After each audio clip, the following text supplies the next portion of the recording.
Hey everyone welcome back to my mini blog. So यहाँ अच्छी marriage पर दिन वीडियो जो दिन कि आम टे रेस्ट नहीं कि बारात आसी टे रेस्ट नहीं पलैलु आम खोड़ी को वेलकम करने ये नणंद मैंने दौले पणा पीवाई से टे पणा पीके आसते घर पाखक। तो ये घर पाखे मो मम्मी गाड़ी ओह्ल दूसरा तो से गाड़ी ओह्ल सारिकी पलि आसते। तो ये नणंद मैंने सब एमती गोटे धला कपड़े मुंड उपर रखते तो तले से आसते चलिकी। तो आपण आड़े कौन थी आप जनइबे यहाँ आपण आड़े अच्छी कि नहीं भी जनइबे। देन से आस सारापर ये मो मम्मी बंदेवाई भी सब जोगाड़ कर रखी तो ये बंदे खुड़ी को काकू को।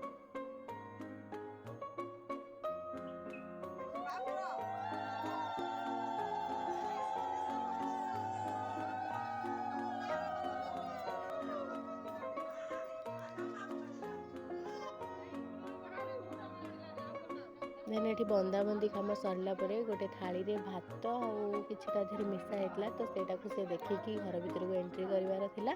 तो सेटा से सब देखी सारापर आउ गोटे रिचुअल्स थिला आमर कि आण को लेकिन पहाचरे लगेबे देन घर को प्रवेश करेंगे।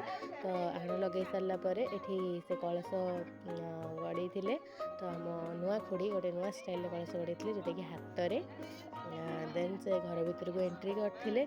आपण मैंने भावुए नणंद पुटुली अच्छी नहीं बोधे आम आड़े नाई आम आड़े नणंद पुटुली रिचुअल्स अच्छी जेहेतु से मो बड़ पीसी नवा कथा तो से नहांती बोली आम आड़े एमती अच्छी कि सबुठु बड़ जी घर में सी ही नणंद पुटुली ने। तो मो पीसी नथिबारु नणंद पुटुलीटा रही जाइथिला मो पीसी पर आसले से नेबे। देन एठी से मो खुड़ी अलतारे गोड़ पड़ेकी घर को भीतर को आसते एंट्री करते। सो तापर से घर भर को आस सारापर भी आमर कि रिचुअल्स होता तो ये गोटे वीडियो तो आपण मान सहित सब देखी पारे तो यार भी पार्ट 2 आसो निहाती भाव में देखिए। सो आज एति रही टाटा। तो वीडियो भल लगे लाइक करेंगे।